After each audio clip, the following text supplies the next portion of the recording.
we have here with us Larissa Albantakis and Matteo Grasso, who will talk about IIT. Larissa is an assistant professor of computational psychiatry at the Wisconsin Institute for Sleep and Consciousness at the University of Wisconsin-Madison. She has been working on IIT, which we will hear more about during this session. And in 2022, she started her own research group, developing novel computational tools to analyze and model mental disorders in a causal, mechanistic manner. Matteo is also a scientist at the University of Wisconsin-Madison, where he also did his postdoc. Matteo is a philosopher and a computational neuroscientist, and we're very lucky to have both of them here with us today talking about integrated information theory. So the stage is yours. Okay, so, well, thank you so much, first of all, for the invitation to Ulysse, Ronnie, and all the MESEC team. I was a participant in a previous MESEC school, and I absolutely loved it. And I'm fully supportive of the spirit behind the whole idea and the organization, and people are amazing. So it's a great pleasure to talk with you again and see your faces. So today, we would like to talk about IIT, and in particular, Larissa and I thought about presenting some of new developments of IIT, since very recently we were able to publish online an important paper that took almost 10 years, which is IIT 4.0. In the first part, I would like to do something a little different from before, from usual presentations of IIT, for two reasons. One is that, again, the paper is out, so you can find a lot of information and a lot of explanation of the steps of IIT and the conceptual explanation of some of the claims in the paper. But second, also because for this conference, for this school in particular, speaking with Ulysse, I think the idea was to clarify a little bit what's the big picture. So what is the starting point of the theory, the methodology, the long-term goal, and in a sense also to show how it relates to other theories of consciousness. So in this first talk, I would like really to talk about these aspects and ultimately how IIT tries to account for the content of experience or the quality of an experience. Whereas like Larissa will expand more on the formal details, the empirical validation, and the predictions of IIT. So I'll try to refer to published articles as much as possible. So this presentation will be mostly a pointer to resources that you can find online. And I really ask you, please, for everything I say, if you're interested or you are puzzled, first of all, ask questions, but second, go read the papers, because there's not a lot of time, as usual, for anybody in any theory, any field, to explain things properly. But I do believe that for theories like IIT and in conscious science in general, it is important to have a big sort of bird's eye view first of what the goal of a theory is, and then go into the details. And usually the big picture is the one that is really hard to convey in papers, and also it's hard to write papers on. So that's just introductory remarks. And starting with the big picture, what is consciousness for IIT? And this is already probably an aspect that might make it stand in contrast with other theories. Not all of them, but in some respects it might do. So consciousness for IIT is really just meant to be experience, what philosophers talk about when they say, what is it like to be us? And it is really important to start from a clear definition of conscious, because this sets off the goals of the theory in a way that already constrains some of the possibilities. And we tried to make explicit the goal and the definition and the approach of the theory in a position paper that was published in 2021 by Francesco Elia and co-authors, titled Conscious and the Fallacy of Misplaced Objectivity in Neuroscience of Consciousness, where we basically made clear that, well, for IIT, objective correlates of experience, such as behavioral, functional, and neural correlates, are crucial. They provide essential tools to build a science of consciousness. but they are not the end of science of consciousness. We can't just explain the functional correlates of consciousness. We would like to explain what it is like to be a conscious being, and this can be addressed scientifically, or at least that's the hope of IIT and the claim. And what we have to really explain is the subjective aspect of experience. So the subjective properties of it, not only what we can do with it or what the behavioral correlates are that we can judge from the outside, or at least that is the hope. A complete science of consciousness should, in principle, if we start from this assumption that there is something it is like to be us, should lead us there. And there are in particular two questions that IIT thinks every theory of consciousness should address. One is, you can say, the question about the presence or absence of consciousness, or more specifically, why consciousness is present sometimes disappears, and in particular, why some specific regions in the brain or patterns of activity or grains matter for consciousness more than others, right? So why is the substrate of consciousness what it is? And no more, for instance. And IIT addresses this question by getting to what we call the essential properties of consciousness, which are the necessary and sufficient conditions that a substrate must satisfy in order to support conscious experience. And this, of course, ends up being the explanation why we know the cortex is very important for consciousness, but for instance, the cerebellum is not. If we remove the cerebellum, nothing really changes, or not much for consciousness. But if we damage the cortex or the thalamocortical system, consciousness is highly affected, and it can even disappear for all we know.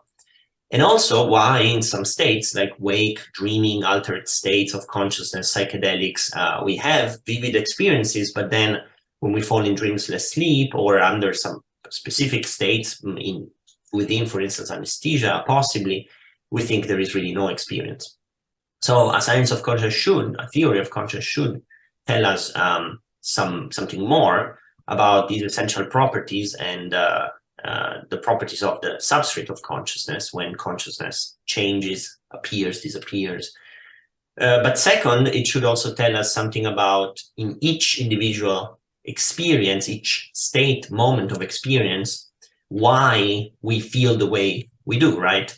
Why the content is what it is. And we call these properties accidental, meaning they're not essential. We can see red in some specific experience, like you're seeing red because of my shirt right now, if you can even see me. But you are clearly not every experience is of red. And here we can make a big list. We could come up with a phenomenological atlas that tries to summarize every possible content of experience, but we can start with textbook categories, such as we should explain why there are several sensory modalities, such as vision, touch, taste. We should explain why they feel different from each other. We should explain what are emotions, thoughts, and we should also explain why some modalities, for instance, feel extended, like vision and possibly somatosensory experience, but smell or touch, smell or taste do not. We should explain why most of the time experiences feel that are flowing in time. We shouldn't only be able to explain local qualities such as colors, pains, and different types of qualia, as philosophers call them, but we should also explain why, besides seeing colors and edges, we perceive local low-level visual features as bound into objects, such as faces, such as letters, such as characters.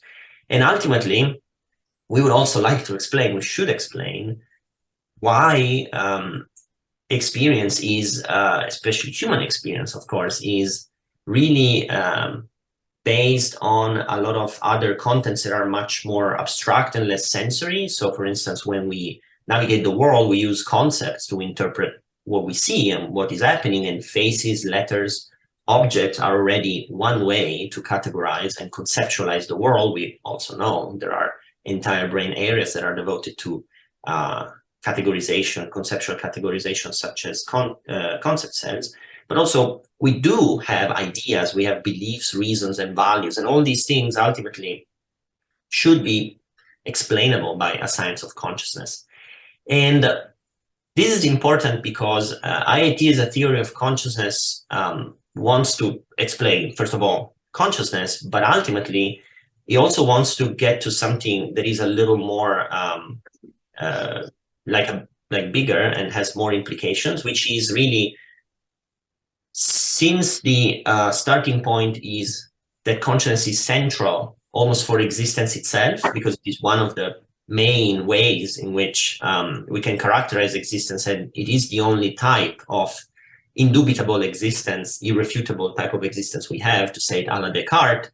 Ultimately, a theory of consciousness is possibly able to inform a view of reality as a whole. So if we are able to explain how do we go from sensory low-level features to concepts, ideas, beliefs, reasons, everything really that is in our experience, then possibly, first of all, we have a different view of reality, because it's not that there is a science that tells us what vision and psychophysical properties of our experience are, and then everything else that we can use to explain actions, and then we can explain our experience as being alive in the world is sort of devoted, is well, actually relegated to philosophy. But there is a bridge between a science that tells us what consciousness is to a view that is really an ontology that tells us what exists, and tells us possibly that tables and chairs are physical objects, we can interact with them, but they don't exist intrinsically for themselves in the same way in which a conscious subject exists for itself.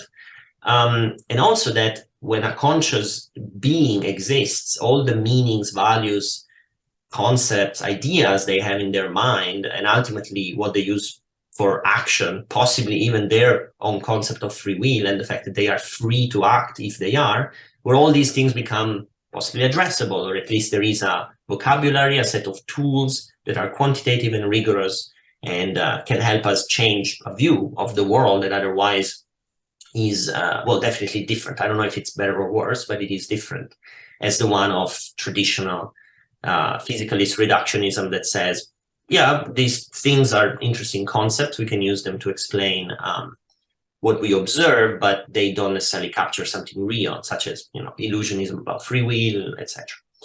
And this bit, the intrinsic ontology bit, and in particular the connection to free will, has already been addressed, at least partially, as a proof of concept in a paper that has been uploaded to arXiv recently, called Only What Exists Can Cause, which is, again, an intrinsic view of free will.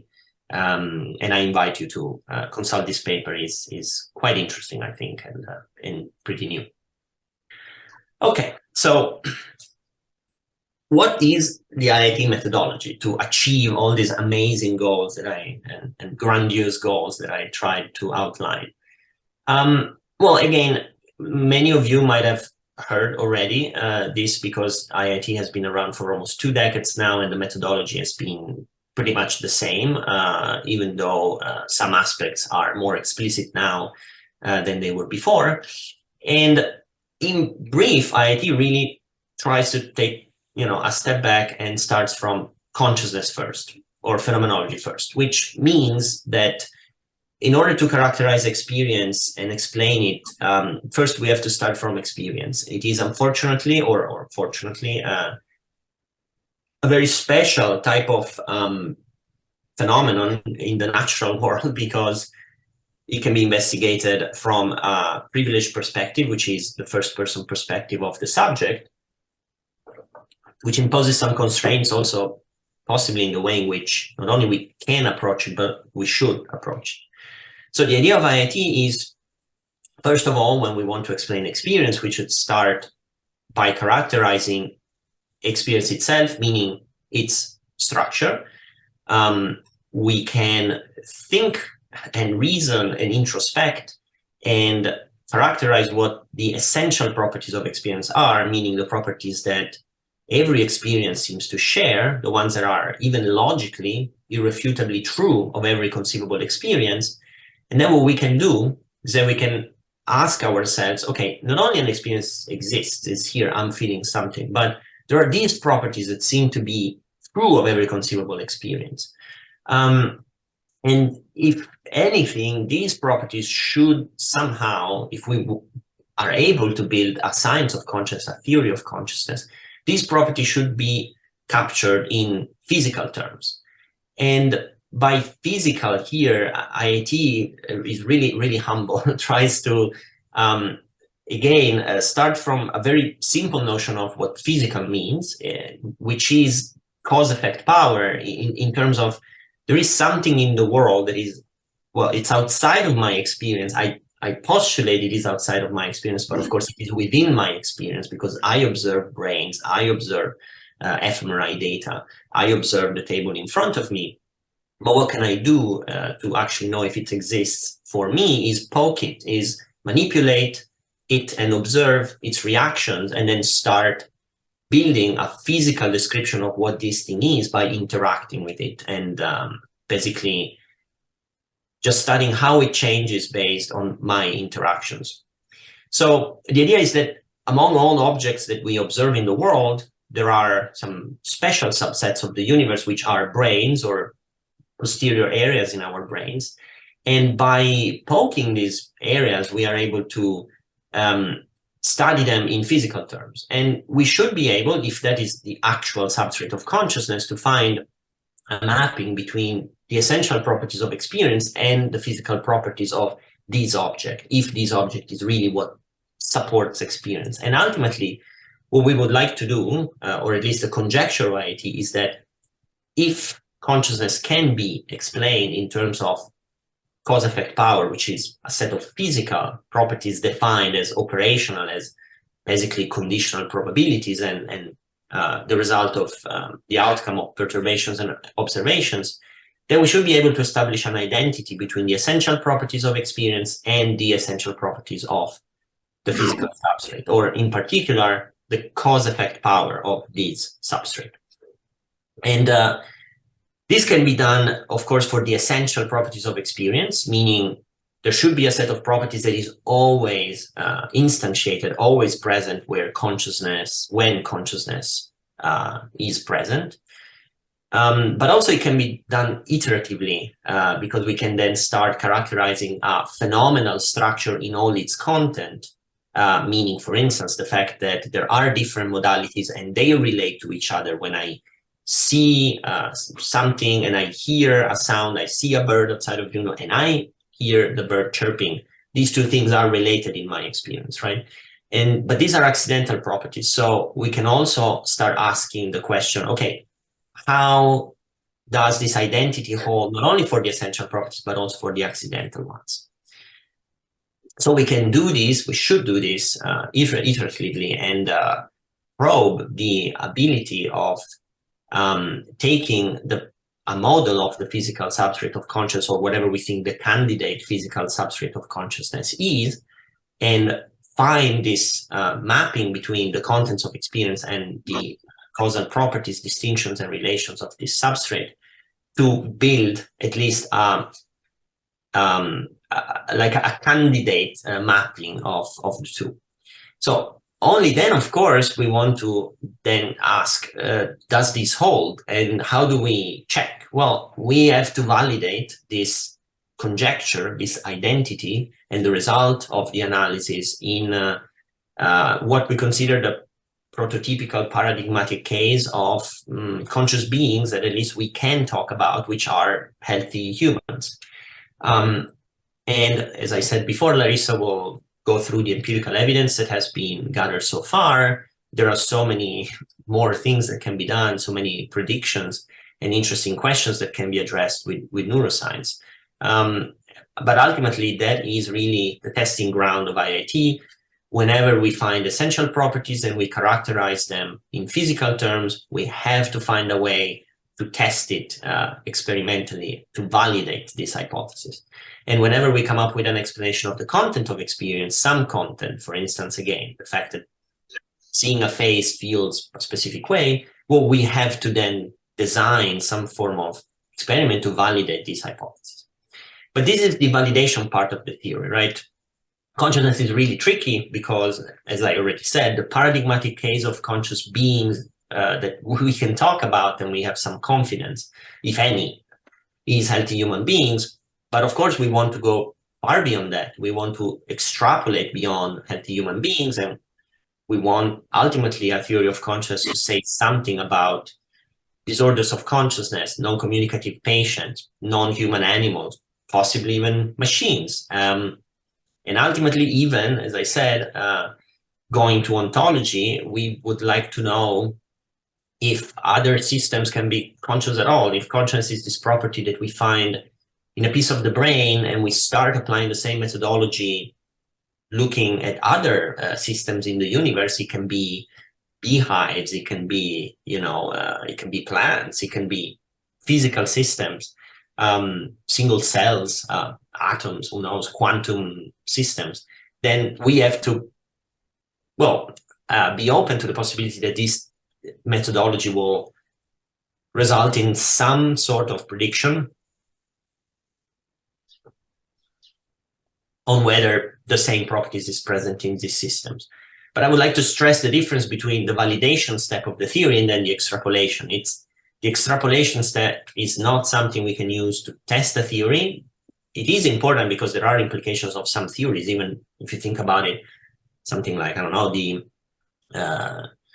many world interpretation that we can't actually test. We can go out there and check the other worlds, right? But there are implications and extrapolations from a theory that are really important to basically give us a picture of reality that is a little wider than the part that we can probe and use to validate a theory. So all these steps are really crucial, but it is very important, I think, to understand where IIT starts from, what is the validation, and where the territory where a theory can actually be validated is, and then what are the extrapolations that we can then afterwards do, which are ultimately inferences.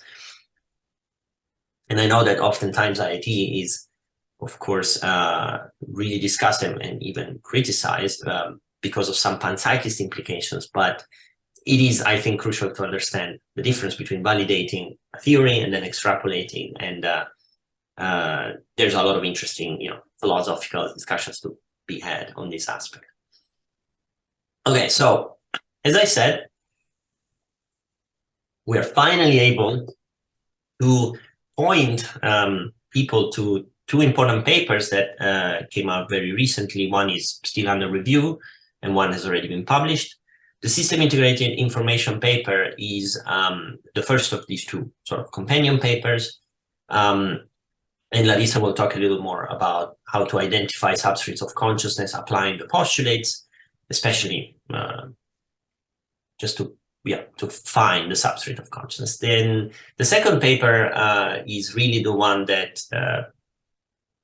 took almost 10 years to write, and it is the 4.0 version of IIT.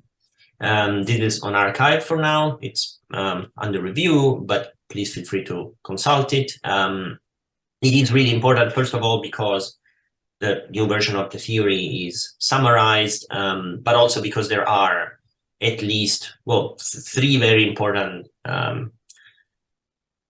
aspects that play a key role in IIT 4.0 and make it what we consider maybe the first actual mature version of the theory. So it's a little bit like it is a 1.0, or at least not an alpha or beta anymore. And these features are, first of all, that there is a more accurate translation of axioms into postulates and mathematical expressions. So it is, the formalism reflects the axioms and the postulates much, much better. And another crucial improvement is really the notion of information. Up to 3.0, the metric that was used for information was something already present in the information theory debate, such as the Kullback-Leibler divergence or Earth-Mover's distance. But IIT, one of the core claims of IIT is that information, the type of information that matters for consciousness, is intrinsic, is from the point of view of the system, is not Shannon information, is not channel capacity, is not something that can be measured extrinsically precisely because consciousness is intrinsic. And therefore, a metric that reflects this, well, the properties of consciousness actually is crucial to measure consciousness quantitatively and study it scientifically. And it is now available, this intrinsic distance or measure of intrinsic information, which is again related and consistent with the postulates. And there are also papers mentioned in 4.0 that prove mathematically how unique this measure is. And then finally, which is really important to address the content of experience, 4.0 introduces an explicit assessment of causal relations, which really means that the mechanisms in the substrate of consciousness are not only specifying causes and effects as distinctions, but they also jointly constrain some of the other mechanisms and elements in the purviews, which really gives rise to a structure of cause-effect power. And it is in the structure, in the shape of the cause-effect power that the accidental properties can be found, or at least this is the claim of IIT. And this is the current attempts to explain the content of experience really rely on relations, and that's why they are so important. So again, I would say something more about 4.0, but please go consult the paper and give us feedback. we love to hear, of course, what you think. So most of you probably already heard one way or the other that IIT starts from 5 axioms, or 0 plus 5. I will go through them fairly quickly. Most of what I said already gives it away. IIT characterizes experience and starts from the assumption that for IIT is really an indubitable truth and an irrefutably true statement that experience exists. It is, again, nothing but the Cartesian cogito argument. There is something it is like to be a conscious being, but the Cartesian step is really only the first step, is the one that acknowledges the existence of experience as probably the indubitable, form of existence we are aware of. But then it moves sort of forward and it tries to characterize existence, phenomenal existence or experience in its essential properties, to start off basically an attempt to study it not only from within, but also translate these properties into physical properties. And these properties are intrinsicality, which means that experience exists for itself. There is a first-person perspective. It is also specific, which is the property of information, which says that experience is the way it is. The moment I am seeing the screen, I'm seeing this very specific set of contents of experience, and it can of course be compared to many, many others that are possible, but every experience is what it is, and by virtue of being what it is not what it is not. It is not a generic experience. It can be vague. I can be seeing the starry sky without knowing how many stars are in the sky, but it is that very specific set of stars, that very specific image I'm perceiving. And then an experience is integrated, meaning it is a whole. It is irreducible to separate experiences. It is paradoxical to think I could be having 2 different experiences. Of course, by experience, we mean the whole moment of there is something it's like to be me. I can have an experience of the taste of coffee and an experience of the sound of birds chirping, but these are different meaning of the term experience, right? Experience is one moment of consciousness. And then finally, experience is also definite, which is really what tells us that we can find the border of an experience. It has the content it has, it's not less. I'm not seeing only the left side of the screen in this moment. I am seeing what I'm seeing. And this allows us to define up to a point that these properties translated into the substrate experience identify substrates. And then experience is also structure, which is, of course, a crucial aspect of experience, meaning that all the content that is within the experience is structured in a set of phenomenal distinctions. I can recognize colors, I can recognize sounds, and also relations. The parts, the colors that I'm seeing on the screen and the shapes are overlapping with each other. They include each other, for instance. And again, the contents of experience are related.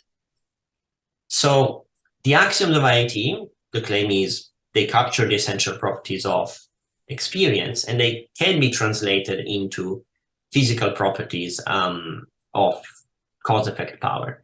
And there are various ways to do this. IIT, of course, uses most of the time simple models of logic gates or probabilistic gates, neural networks, and we can formalize cause-effect power, so the ability to take and make a difference of units and of the system as a whole using neural networks and these simplified models. And of course, what we do is that we take inspiration from what we know about brain architecture to study not only the content of experience, but also the borders of the substrate of consciousness. But ultimately, it is important, I think, to stress, and in 4.0, I think this is more explicit than in other papers before, that everything we do in IIT in terms of mathematical formalism and computation really boils down to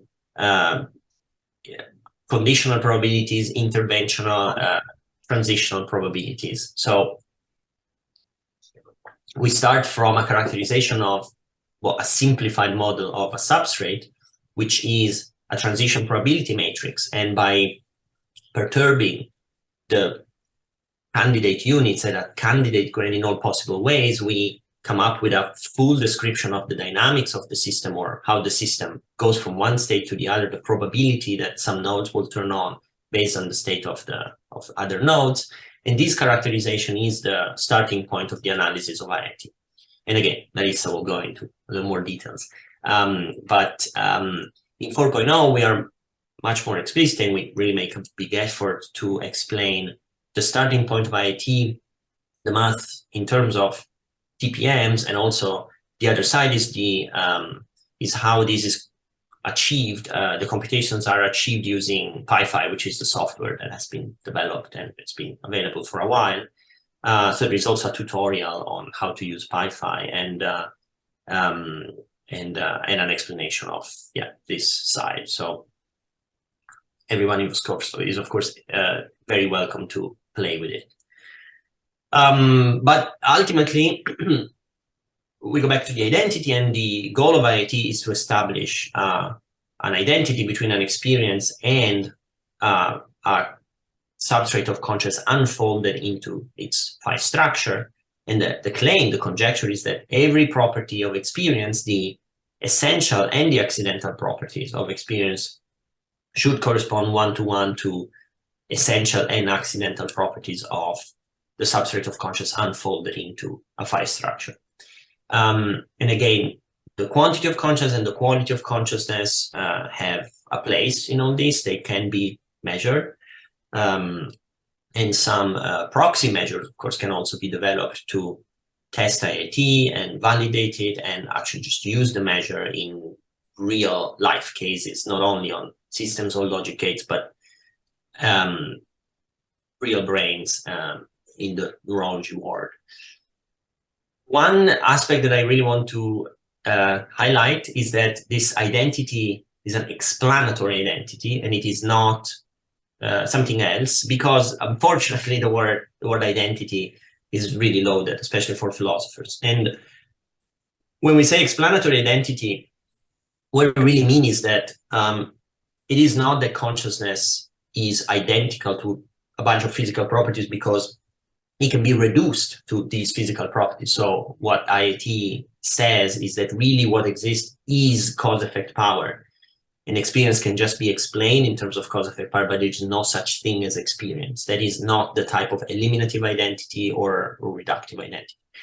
If anything, IIT starts from experience. IIT claims that we can be sure that experience exists. We cannot be sure that the external world exists with cause-effect power and brains, etc. So if anything, the physical description of reality is postulated from within experience, because we observe that we can manipulate and observe reactions in objects out there in the world.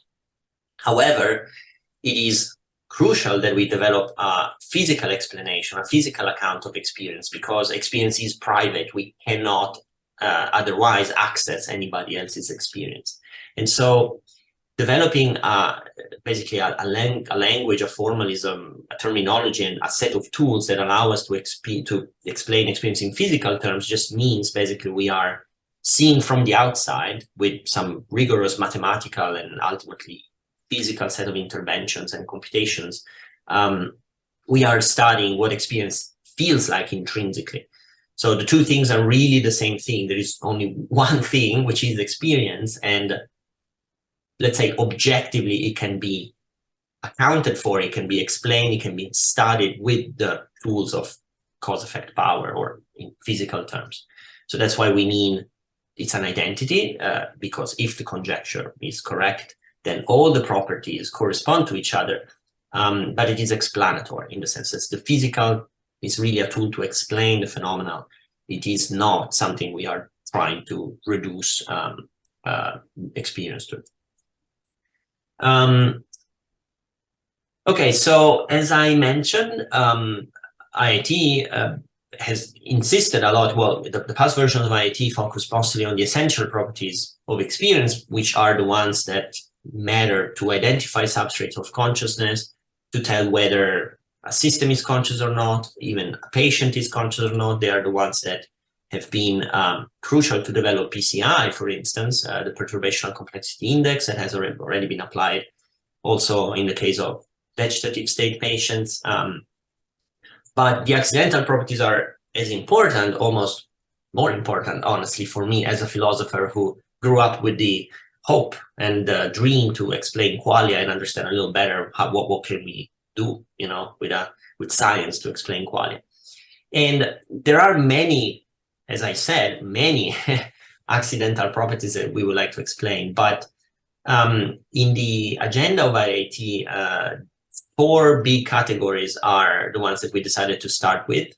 And these are extension, in particular, the fact that space feels extended like a 2D canvas in front of our eyes, the flow of time, the fact that time feels like it's passing or constantly flowing, the fact that not only we can see colors, shapes, and contours, but we actually see objects when we look at the world. And then we can also consider contents of experience that are conceptual, just like the concept of a face that we're able to recognize even in a smiley emoji or something like a cartoon character, but also more abstract concepts such as the concept of, you know, justice or the concept of beauty. And then finally, the local qualities that are below all these, which are specific colors, pixels of, you know, colored light that we see in our visual field, sounds, different types of pain, tastes, smells, etc. And there are reasons why IIT decided to start with these classes of contents of experience.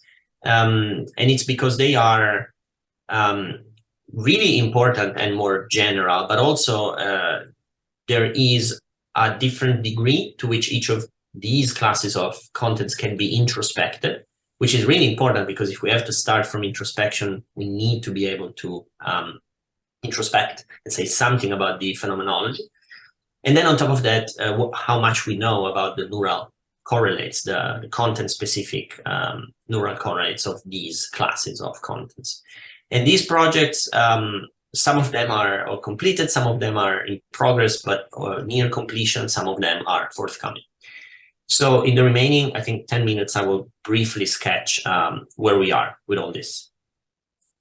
So first of all, if it didn't get under your radar, I think a very important paper, which I think personally is a first, not only in the history of IIT, but in the history of philosophy and history of science, was this paper published in 2019 by Andrew Hahn and Giulio Tononi, which really tried to address the first content of experience based on IIT, which is the extendedness of visual space. And I think this paper made interesting points, which are that the extendedness of visual space is really as qualitative as the blueness of blue or the painfulness of pain. Because if you think about it, there are many modalities, and some of these modalities feel extended. It makes a lot of sense to describe in spatial terms vision and, for instance, somatosensory experience. But as I said before, taste or smell, they don't seem to afford the same type of description, and there should be a reason why. We should be able to explain this qualitative aspect of different contexts of experience as much as we want to explain the difference between, you know, colors and sounds. But the second one is that spatial metaphors and spatial concepts, if you wish, are really pervasive, not only in our experience, but also, so vision is the most vivid sense, but also we use metaphors to describe other modalities, to describe concept and the relations between concepts that are based on space. And finally, so we can introspect vision in space fairly well compared to other modalities, but also we know a lot about visual cortex. We know a lot about, you know, retinotopic maps. We know a lot about, you know, the ventral and the dorsal stream. We know a lot about our experience of space and the neural correlates, the content-specific correlates of space. So this seemed to be, well, a good starting point.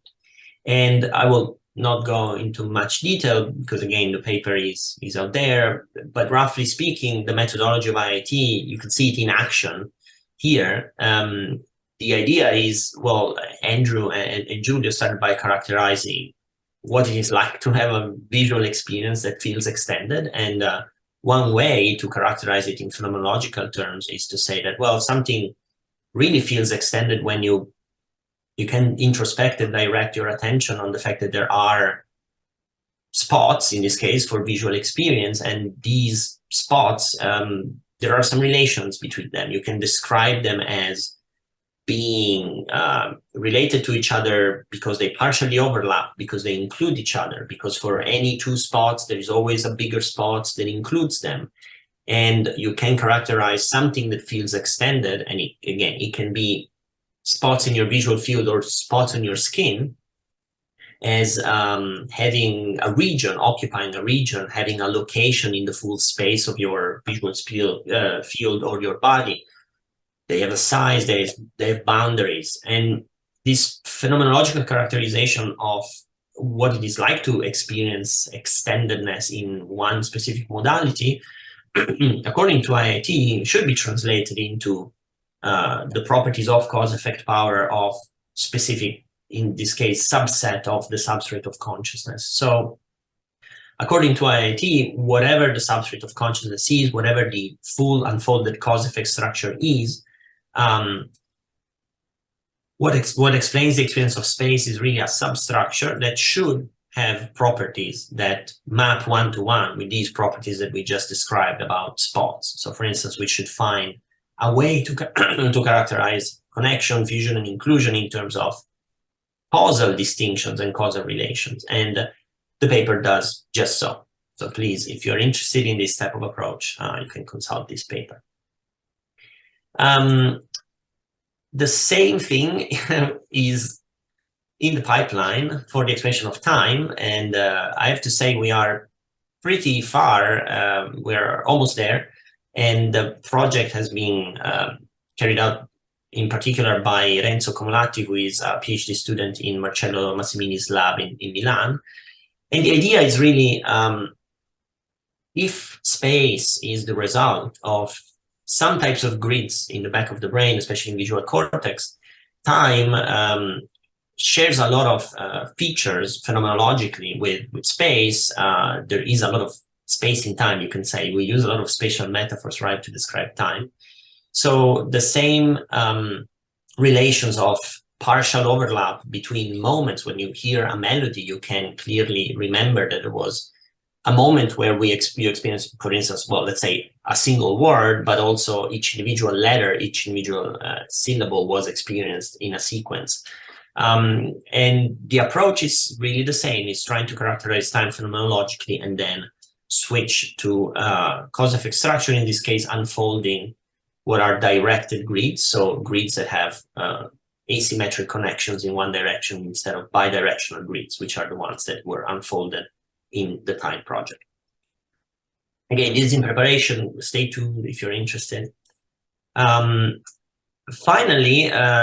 another project that is a little well, less, let's say, advanced, but still the gist of it, I think it's pretty solid, is, as I mentioned, a project that tries to address invariance, not only in visual contents of experience, but also more abstract contents of experience, such as concepts, abstract ideas, etc. And here it is that when you see, for instance, a face, not only you see a bunch of local features that have spatial relations between them, you can see spots overlapping each other, you can perceive a distance between contours, but you also actually see a face. You see eyes, this mouth, and this nose compose a face. And of course, you don't see a face if you have prosopagnosia. So IIT and other theories of consciousness should be able to explain why some low-level features, which are located in space, are bound together into the experience of something like an object. And this perception of objects is invariant to the specific orientation, for instance, of a face, like it was in the famous case of Jennifer Aniston neurons. And again, just as a sketch, IIT is basically moving from the assumption that what we know about visual cortex can be a guide to the substrate of the content-specific experience in this case, which is the perception, the experience of visual of faces. So there should be a way, and we are exploring that, to explain not only how visual cortex provides the space, contributes the space to experience, but also how the multiple layers, so a pyramid of grid stacked on top of each other, especially in the ventral stream of visual cortex, is able to well, contribute to experience this invariance of some features that, even though they change position in space or they change orientation or specific configurations, they feel very similar. And I want to finish by saying that something like a view and a scientific explanation of concepts is really crucial to inform this more general view of reality. And as an example, again, I want to mention the free will paper that you can find on arXiv, because ultimately, once we get to the point where, and we would like to get to the point where a theory of consciousness explains all contents of experience, so not only it gives us a view of reality where there clearly are entities that exist for themselves, there is something it's like to be these entities, they are conscious, and then there are a lot of other entities like tables and chairs that are as important because you can't ignore them, you can't walk into them, you are going to hurt yourself, you know, they matter. But the entities that exist intrinsically also have contents of experience that do exist in a physical sense, in a causal sense. So once we can explain contents of experience as basically substructures of a cause-effect structure, we can then address scientifically all these notions that are really important, such as, you know, not only concepts such as face, letter, but also person, good, bad, but also explain what happens really when somebody is faced with a decision, is considering alternative possibilities, such as I want to donate to this charity or that charity. I have the concept of charity in my mind. When they are evaluating beliefs and reasons, for instance, the fact that we ought to maximize well-being and be compassionate to others, and then finally they take decisions and they decide, I will donate to this charity. The general view of IIT is that we have to build on top of a theory of consciousness that explains all these low-level features and then invariance to get to something like an explanation of free will. So ultimately, this goes well beyond the theory of consciousness, but it starts with the theory of consciousness. And I think this is possibly one of the ways in which IIT is a little special compared to other theories. But again, I believe that interaction and, well, collaboration and also adversarial collaborations between theories are crucial if we want to, crack this very, very complicated problem. So this is just a very general overview of IIT's methodology, goals, but for more details, now Larissa will illuminate you. So yeah, that's the end of the part of my talk. Thank you. Yes, so here's the second part of our talk on integrated information theory, about identifying substrates of consciousness and accounting for their quality of experience. And just to be sure, when I talk about consciousness, I mean having an experience, what it is like to be. And therefore, the goal of IIT and the goal of any theory of consciousness should be to account for that experience, what it is, why it feels the way it does, and why it has to do with some parts of the brain rather than others. So what it is and why it feels the way it does, Matteo has addressed, and I'm trying to talk about the second part, why it has to do with some parts of the brain, neurons, and so on. So in the neuroscience of consciousness, we typically start from the brain and ask if a subject is conscious, yes or no, or if the subject is conscious of some particular content. But we always presuppose the brain as the seat of consciousness. And now, of course, we have a lot of empirical evidence to support this, but that doesn't answer why it is the case that brains, or parts of brains at least, seem to be good substrates for consciousness. So there is a science of consciousness that goes beyond these conscious yes or no questions. For one, we can investigate the structure of the experience, which is what Matteo has told you about. And then second, we can ask about the substrate of the experience. So, of course, neuroscientists are interested in the neural substrate of consciousness, but it is worth to take a step back and view consciousness as a more general physical phenomenon. Because for all we know, consciousness is located in some parts of the cerebral cortex, but why? Why is it that other parts of the brain, like the cerebellum, do not seem to contribute to our consciousness? Or why is it neurons that seem to matter in the first place? Why not the molecules that make up the neurons, or even microphysical description of what is going on in your brain? And these are questions, these why questions, go beyond the study of neural correlates. The question of the substrate is also related to what's called in philosophy the individuation problem of consciousness. And here to summarize this, so in principle, a simple test for any theory of consciousness should be the following. You have a room with 3 people. How many consciousnesses are in the room, right? And any theory worth its money should be able to tell you that in case the people are awake, there are at least 3 consciousnesses in the room. And yet, almost no proposal to date has the theoretical tools to approach this problem without presupposing brains as the seat of experience. And here, as I want to show you, IIT is a notable exception. And why is this so difficult? Well, because if we had a physical description, let's say, of all the atoms in the room, right?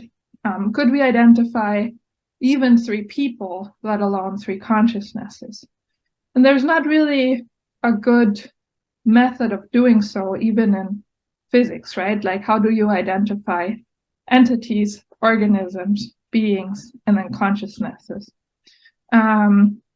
There are no clear physical borders between the people and their environment, and the people are interacting after all. So even if we only look at the neurons in the brains of the 3 people, there is a sense in which the neurons in one person's brain are influenced by the neurons in the other person's brains. So how can we tell where one consciousness starts and another ends? And this has also been called the problem of systems, subsystems, and supersystems. And there's a quite nice paper by the group of Simon Edelman, where they highlight that this issue is really a problem for any kind of computational, informational, or anyways, interaction-based theory of consciousness. So here I drew a little agent, and it has some sensors, it has some motors and some hidden elements, but where really should we draw the borders, what part of it might be conscious? And the way to go is clearly that we need an observer-independent way of identifying the borders of a system, because a conscious system should exist for itself and not just exist because someone can identify it within, a room. So now IIT. So as Matteo showed you already, this slide here, IIT proposes that there is an explanatory identity between the experience and a phi structure, the cause-effect structure that we can unfold from a physical substrate. So Matteo talked about the structure, and I'm going to talk a bit about the substrate itself. And all you need to identify the substrate within a larger system, or universe as we call it, is now published under IIT 4.0 in this system integrated information paper. So according to IIT, a substrate of consciousness has to be a maximum of intrinsic, specific, and integrated cause-effect power. And whether this is the case can be evaluated by the system integrated information, which is now the small phi S for system. Right? And so as the sentence implies, we really rely on the intrinsicality, information, integration, and exclusion axioms, and then their corresponding postulates to define this measure. But of course, any conscious system also has to fulfill the requirement for composition, which we think is mathematically implied by the first four in terms of the postulates, but we haven't shown that yet. So I'm just going to mention you're not a real system without composition. In addition, there are several principles that we use to translate the axioms into postulates about physical systems. The first principle is one of realism that says that we should assume that something exists independently of our experience. And you might think, well, duh, but IIT starts from phenomenology after all. So in principle, idealism would be a perfectly fine stance to say that all that there is the experience itself. But that's not a really great explanation for our experiences. And so if we want to have a good explanation for why our experience have the structured content that they have and their regularities and so on, we should assume that there is an outside world. But it is just an assumption, right? So we can't prove that. And the second principle is one of operational physicalism, which basically means that what we understand as physical is interacting units that can be observed and manipulated. So it gives a definition of what it means to be physical, according to IIT. And ultimately that translates into you must have cause-effect power. So you must have a cause and an effect, and is the sort of zeroth postulate that corresponds to the phenomenal existence axiom. The third principle is one of operational reductionism or atomism, and that says that we should account for what exists physically in terms of the smallest units that we can observe and manipulate. And this is just saying in a way that we can't leave anything out in the description of the system. And so that directly relates to the existence postulate, which says that the substrate of consciousness must have cause-effect power. Its units must take and make a difference. And so the complete description of this physical system, according to IIT, can be captured by the TPM of the system. So by conditional probabilities that describe how one state of the system leads to the next, and how the different units conditionally depend on the previous state of the other units. And what this implies is that according to IIT, there's no need to assume any intrinsic properties or laws. We also like to say that it's really cause-effect power all the way down to conditional probabilities between the most microscopic units that make up our universe. So yes, that is a pretty big assumption, and contrary to what some other theories presuppose, right? The second postulate is that of intrinsicality, which says that the substrate of consciousness must have intrinsic cause-effect power. So it must take and make a difference within itself. What that means in practice is that if we analyze a system, we just look at the causal interactions within the system. Everything else is fixed in their current state, and we condition the probabilities within the system on that outside state to evaluate how the system constrains itself. This is a difference to, for example, the free energy principle, because the free energy principle tries to link internal states to beliefs about external states, and that's how the meaning or the understanding of the system comes about. But external states are really always extrinsic, so the system itself has no idea of what's outside of it, right? So any description of probabilities that link internal states with external states cannot be done by the system itself, or are not part of the system itself, but can only be noted, computed by an external observer. And so this cannot ultimately explain consciousness, if IIT is right, at least. And in IIT, the meaning, the content, the quality of the experience is purely based on the intrinsic internal interactions within the system. Then the information postulate says that the substrate of consciousness must have specific cause-effect power. So it must select a specific cause state that it came from, and a specific effect state that it implies. And the information postulate also implies that my current experience is very different from other possible experiences.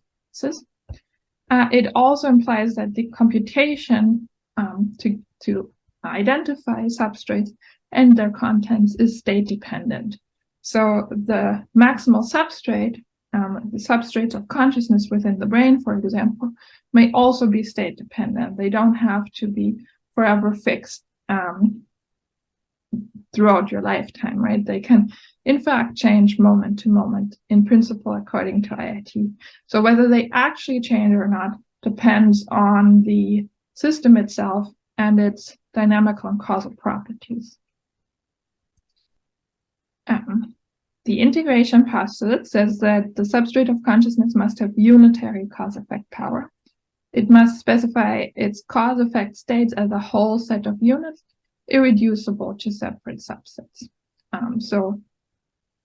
This is tested by partitioning the system, and then we evaluate whether the information that the system as a whole specified about its cause and effect states is more than the information that the partition system may specify about its cause or effect states.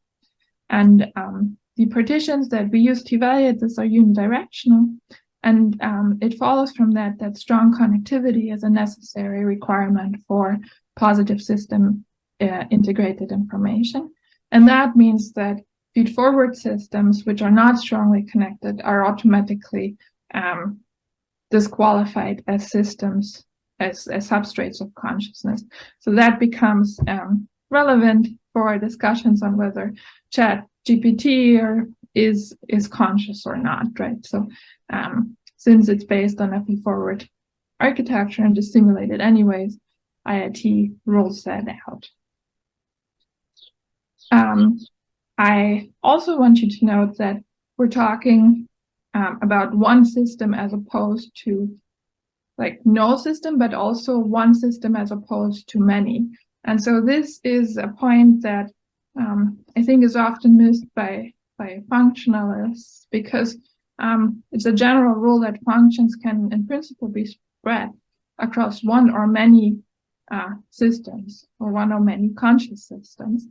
And so in order to identify at least, you know, the number of consciousnesses in a room, structure or the implementation of a function is very important and can't be dismissed. And then finally, the maybe most important postulate for identifying substrate of consciousness is exclusion. And that says that the substrate of consciousness must have definite cause-effect power. It must specify its cause-effect state as this particular whole set of units. And so what does that mean in practical terms? Well, we could, in principle, evaluate the system integrated information of many subsets of neurons within the brain. And I bet you that most of them will specify some positive amount of system integrated information. So in this figure, you know, we can evaluate just the interactions between C and D, fixing all the rest, or CDB, or ABC, or all four of them, or including O here, or I, and so on, and we get values of integrated information. And then what do we do? Well, there's a principle of maximal existence that that says that with respect to any essential requirement for existence, what exists is what exists the most. And so here the essential requirement is that the system must have system integrated information to exist as a whole for itself, right? But then if we have competing systems that are overlapping, if we just would allow their existence, there wouldn't be any definite borders, because like which consciousness is yours would be completely arbitrary. And in order to avoid this arbitrariness, we pick the one that maximizes the system integrated information.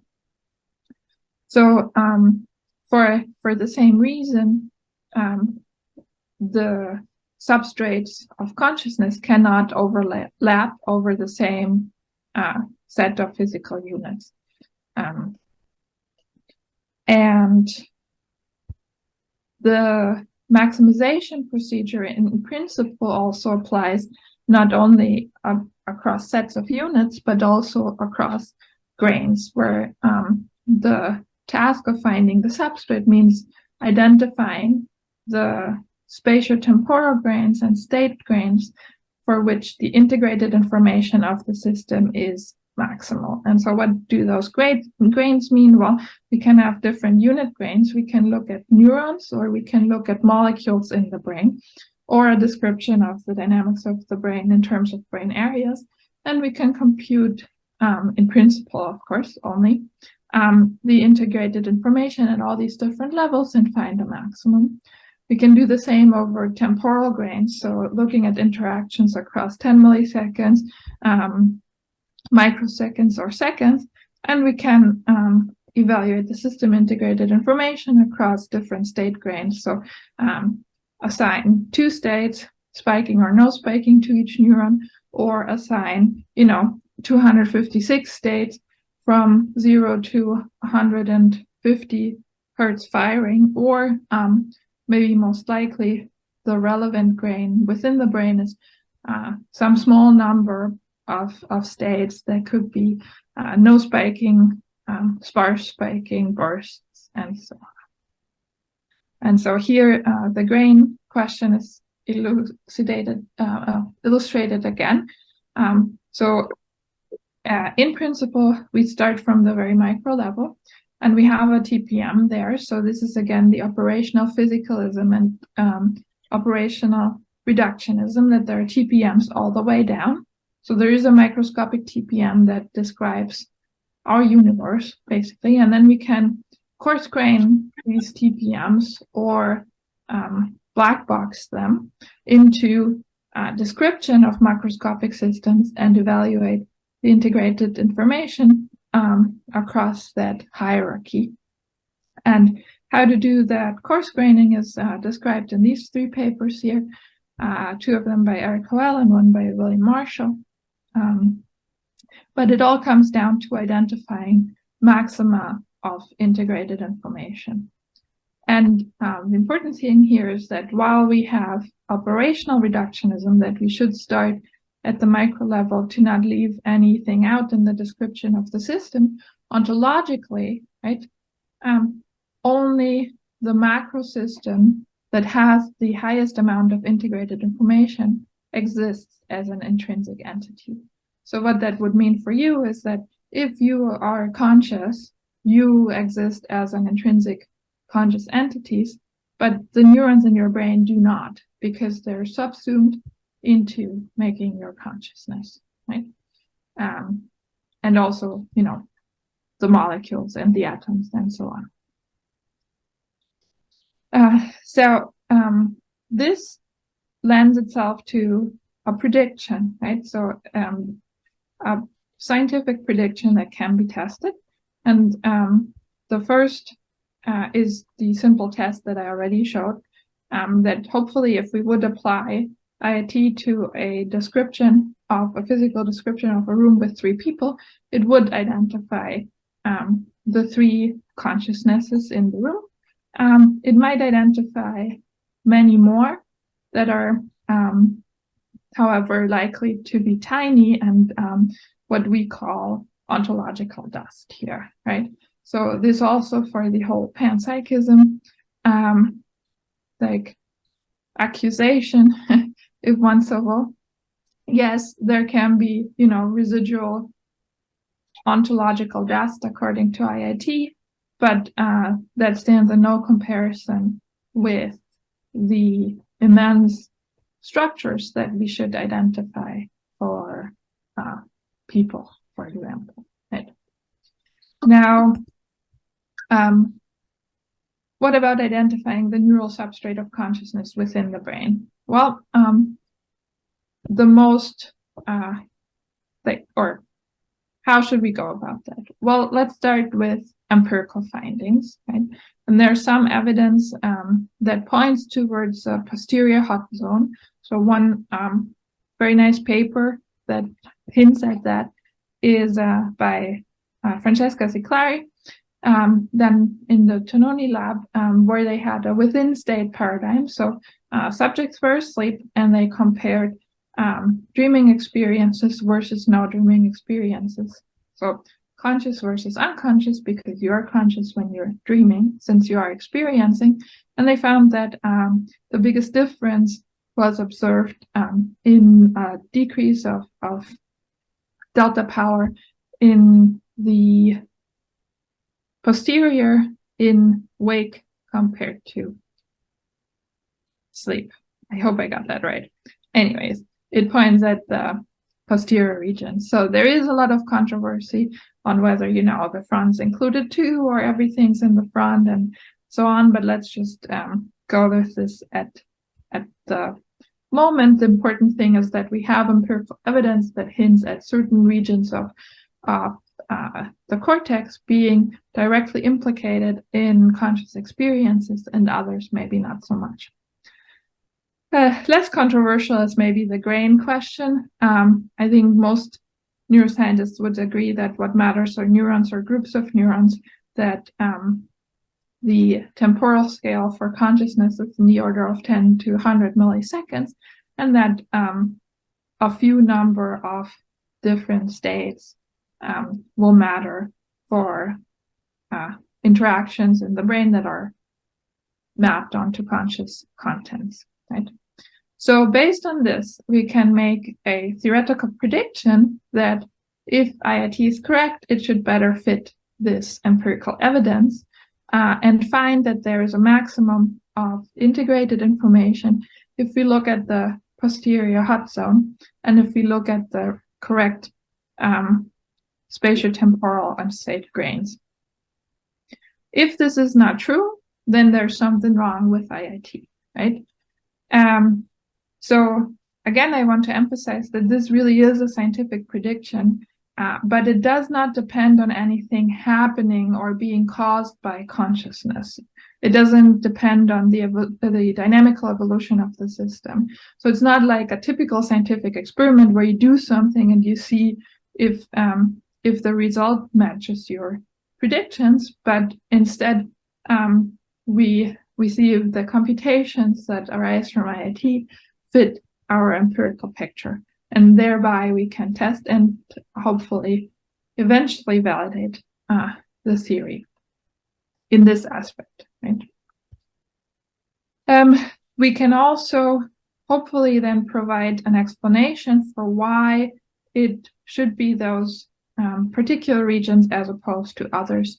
And one hint about why it could be that these posterior hot zone regions are particularly good substrates for consciousness is that there is a lot of short range strong connectivity, particular in these regions. So what that means is that there's a lot of local connectivity that is kind of organized in this topological way, kind of grid-like manner. And as Matteo has talked about, these grids are great for being a substrate of spatial extendedness, and in general you make good substrates. And at least about 38% of the human cerebral cortex, primarily posterior cortex, is organized as grids, or what we call pyramids of grids, right? And then from the other side, there's some theoretical evidence that these systems, these architectures are quite good for creating high system integrated information. So that was already some explanation, but we can take this further and we can ask questions like, why is it the cortex implemented in our consciousness and the cerebellum does not seem to contribute? Why is it only some parts? That's what we talked about. Why do cortical subcortical loops not seem to directly contribute, even though, of course, they're strongly connected with each other? Why does the cortex during sleep not support conscious experiences, as far as we can tell? And why doesn't the cortex during a seizure? So the general answer is always that certain substrates, but not others, satisfy the essential properties of consciousness according to IIT. That's the IIT explanation, right? So if we take the posterior hot zone with its grid-like organization, we expect a very rich phi structure and high system integrated information. Whereas if we look at the causal model of the cerebellum, it's much more parallel and modular in its organization, and we would find that the system kind of splinters into many small parallel strings or modules that do not really strongly interact with each other. And a very similar process is happening during deep sleep, where due to reduced neuromodulation, there's a breakdown of effective cortical connectivity. So instead of this typical grid, we have very small patches that kind of barely interact, and that is the reason that the posterior hot zone during sleep would not be a good substrate for consciousness. Then we can also talk about background conditions within the context of IIT, right? So everything that is outside the substrate of consciousness may still influence the conscious contents of the system, but they do not directly contribute to them. because in the analysis they're fixed, they're conditioned on, but they don't determine, well, they don't contribute to the structure which ultimately corresponds to the meaning, the quality of the experience. And what that corresponds to in the brain would be, for example, enabling factors like the blood flow. Without blood, you're certainly not conscious, but nobody thinks that the blood has anything to do with the contents of consciousness, right? Then there are input-output chains that are largely feed-forward and thereby, according to IIT, cannot be part of the substrate of consciousness. There's the activating systems, which might be larger loops or give sufficient background activity to make it so that the cortex can actually interact between the different regions, but also do not directly contribute to the experience. And then there are these processing loops that are connections, for example, to the frontal cortex, which there's some more evidence now that also these connections are quite parallel and modular in their organization. And I would explain why the substrate of consciousness may not extend all the way to the front of the brain. So part of that has been tested.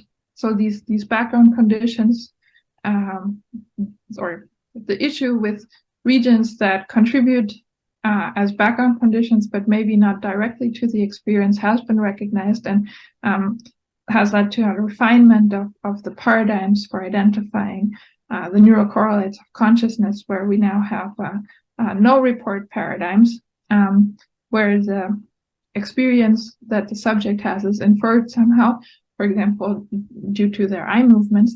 And it has turned out that without the report, the activity measured typically in the front, in the report paradigms, is just not really there in the no report paradigms, and therefore would not be necessary to have the experience of the stimulus itself.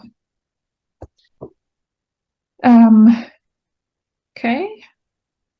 Then further explanations, predictions, and implications from IIT's definition of a conscious substrate are that the substrate might change in different states, right? So or under certain pathological conditions, right?